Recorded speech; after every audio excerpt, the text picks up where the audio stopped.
Hello everyone, it's me Dimple Rathod. We are going to learn about Varna system. Before starting the topic, हम इसका एक overview देख लेते हैं। यहाँ पे मैंने आपको डायग्राम के थ्रू ये समझाने की कोशिश करी है कि चारों वर्णा के लोगों को उनके काम के बेसिस पे यानी कि उनके ऑक्यूपेशन के बेसिस पे उनकी क्या क्वालिटीज़ थी, उनके गुणों के बेसिस पे उनको अलग अलग वर्णा में रखा गया था। तो सबसे पहले हम देखते हैं ब्राह्मण को क्या क्या वर्क गिवन थे।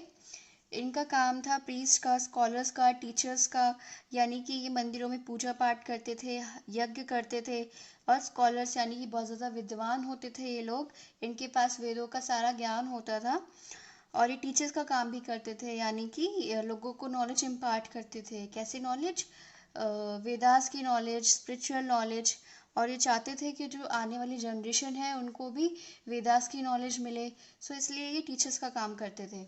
जो क्षत्रिय मैन एंड वुमेन होते थे वो रूलर्स होते थे, वॉरियर्स होते थे, एडमिनिस्ट्रेटर्स होते थे।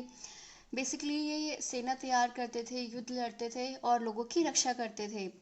जो वैश्यास होते थे वो एग्रीकल्चरिस्ट होते थे, यानी कि किसान होते थे, खेती करते थे। मर्चेंट्स यानी कि सौदागर होते थे।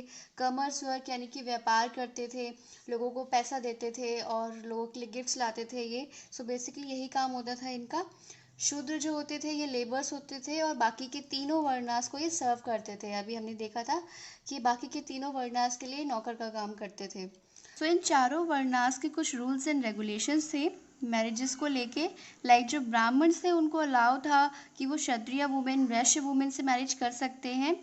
इन सम केसेस वो शूद्र वुमेन से मैरिज कर सकते थे अगर ब्राह्मण्स खुद एग्री करते हैं तब।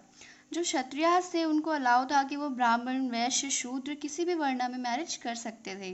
लेकिन जो वैश्य वुमेन्स थी उनको अलाउ था कि वो सिर्फ ब्राह्मण और क्षत्रिय मैन से ही मैरिज कर सकते हैं, शूद्र मैन से नहीं। ऐसा इसलिए क्योंकि वो मानते थे कि अगर वो शूद्र मैन से मैरिज करेंगे तो उनकी जो संतान होगी, उनकी जो ऑफस्प्रिंग होगी, वो इम्प्योर हो जाएगी। जो शूद्र मैन थे उनको सिर्फ और सिर्फ शूद्र वुमेन से ही मैरिज करने के लिए अलाउ था। लेकिन जो शूद्र वुमेन थी वो इन चारों वर्णास में से किसी भी वर्ण में मैरिज कर सकती थी। हिंदू हिस्ट्री में ऐसे कई सारे एग्जाम्पल्स देखने को मिलते हैं जहाँ पे इंटरवर्ण मैरिजेस की गई थी। ये वर्णा सिस्टम आया कहाँ से? इसके लिए हम इसका ओरिजिन देखते हैं। वर्णा एक संस्कृत वर्ड था जो सबसे पहली बार ऋग्वेदा के पुरुषोक्ता वर्ष में मेंशन किया गया था। ये जो पुरुषोक्ता वर्ष था इसमें ह्यूमंस को 4 वर्णास में डिवाइड कर दिया गया था, जो कि था ब्राह्मण, राजान्य, वैश्य एंड शूद्र। जिसको आज हम क्षत्रिय के नाम से जानते हैं वो पहले राजान्य के नाम से जाना जाता था। ऋग्वेद के बाद इसको पोस्ट वैदिक पीरियड यानी कि वैदिक काल के अंत में इसको धर्मशास्त्र, महाभारत और हमारे पुराणों में भी डिस्कस किया गया। वर्णा एक्सटेंसिवली डिस्कस्ड इन धर्मशास्त्र। वर्णा सिस्टम को सबसे ज़्यादा डिस्कस किस में किया गया था? धर्मशास्त्र में। हमने जो ऋग्वेद में 4 वर्णा सिस्टम पढ़े थे उसमें थोड़े से चेंजेस करे गए थे यहाँ पे धर्मशास्त्र में, और राजान्य की जगह क्षत्रिय कर दिया गया था। ब्राह्मण, क्षत्रिय, वैश्य को ट्वाइस बॉर्न बोला गया था, यानी कि द्विजास। और इन तीनों वर्णास को अलाउ था कि ये वेदास की स्टडी कर सकते हैं, बल्कि शूद्र को इस कैटेगरी के बाहर रखा गया था।